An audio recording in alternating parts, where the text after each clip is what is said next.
सत्राजित ने अपनी पत्नी से धीरे से कहा कि हमें लगता है कन्हैया ने मणि चुरा ली पर किसी को बताना नहीं।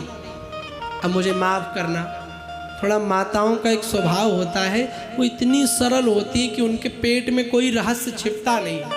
हाँ, आप किसी मैया से कहो भाभी जी ऐसी बात है चाची से मत बताना।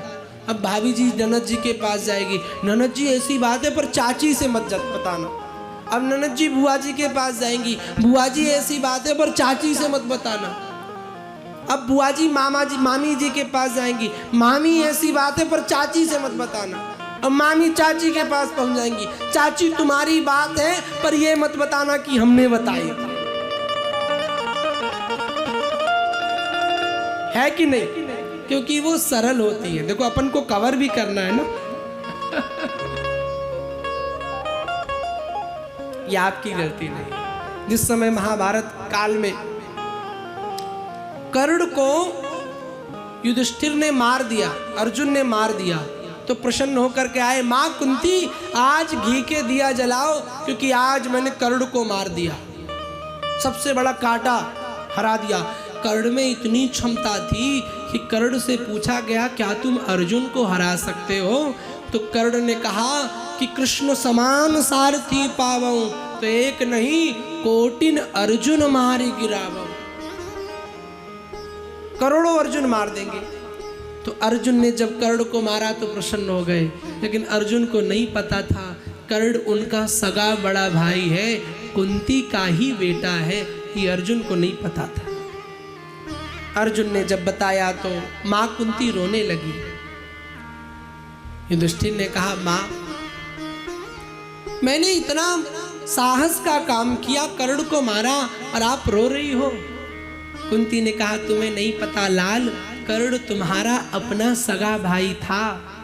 जैसे ये बात कही धृतराष्ट्र रोने लगे, माँ तुमने मुझे पहले क्यों नहीं बताया? मैं कर्ण के पास जाता, चरणों में गिर जाता, कैसे भी मना करके उसको लिया आता। एक बार बताती तो जाओ, मैं संपूर्ण स्त्री जाति को श्राप देता हूं कि आज से कभी भी उनके हृदय में कोई भी रहस्य छिप नहीं पाएगा। लेकिन अब वो श्राप थोड़ा घट रहा है, अभी छिप जा रहा है। हाँ?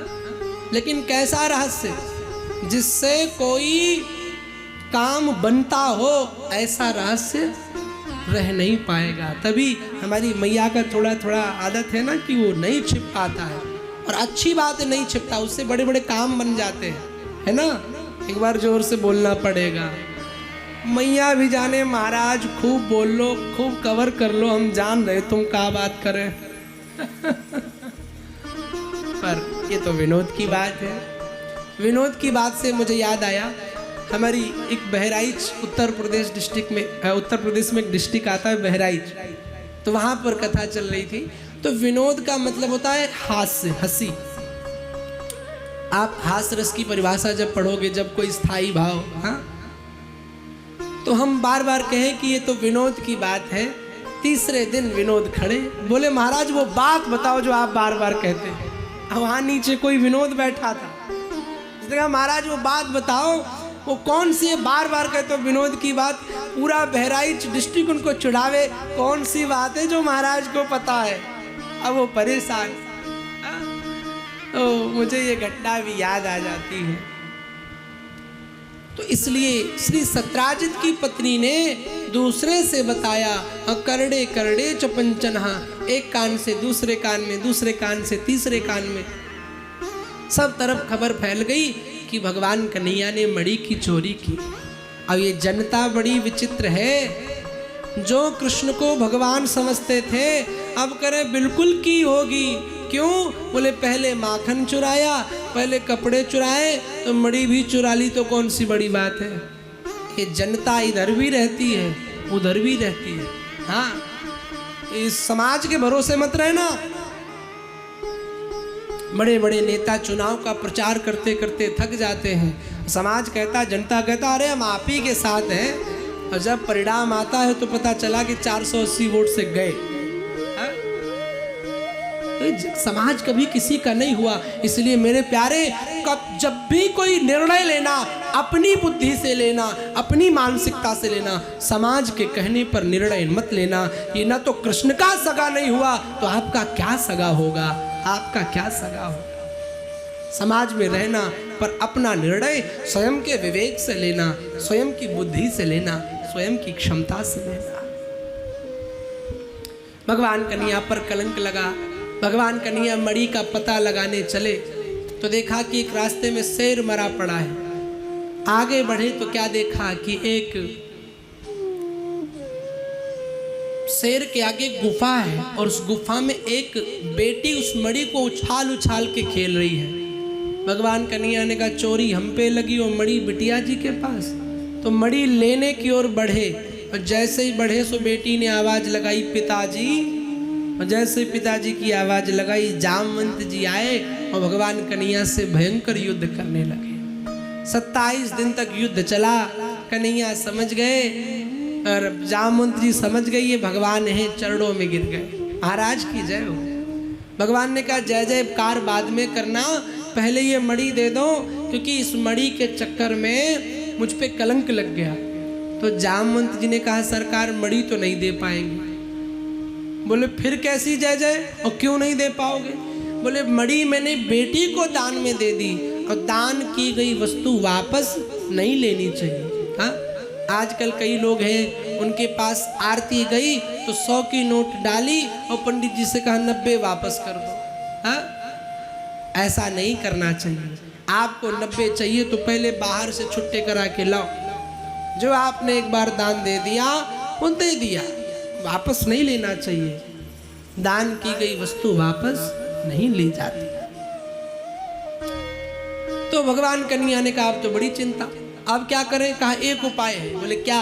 बोले मैंने मणि बिटिया को दान में दे दी, अब बिटिया आप दान में ले लो। हाँ, और जब बिटिया आपकी तो मणि भी आपकी। भगवान ने कहा जो भी करना हो जल्दी करो, कलंक से बचाओ। उसी समय भगवान का दूसरा विवाह जामवंत की पुत्री श्री जामवती जी के साथ में हुआ। बोल जामवती महारानी की जय हो। भगवान का तीसरा विवाह कैसे हुआ? जब मणि को लेकर के आए और सत्राजित को दिया और जनता को पता चला तो अब ये जनता बोली हम तो पहले से कहते थे कन्हैया ऐसे हो ही नहीं सकते। अभी 20 लोग यहाँ पर उठे और कहे महाराज जी बहुत अच्छी कथा करते हैं।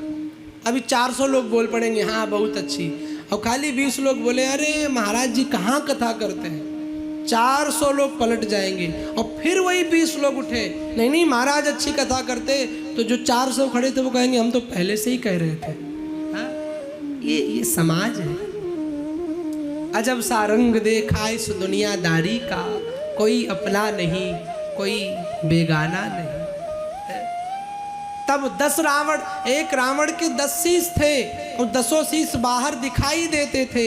आज एक एक इंसान के हजारों शीश हैं, हजारों रूप हैं और ऐसे साफ नजर आते हैं कि उन रूपों को दिखने नहीं देते, सबको अंदर छिपा रखा है।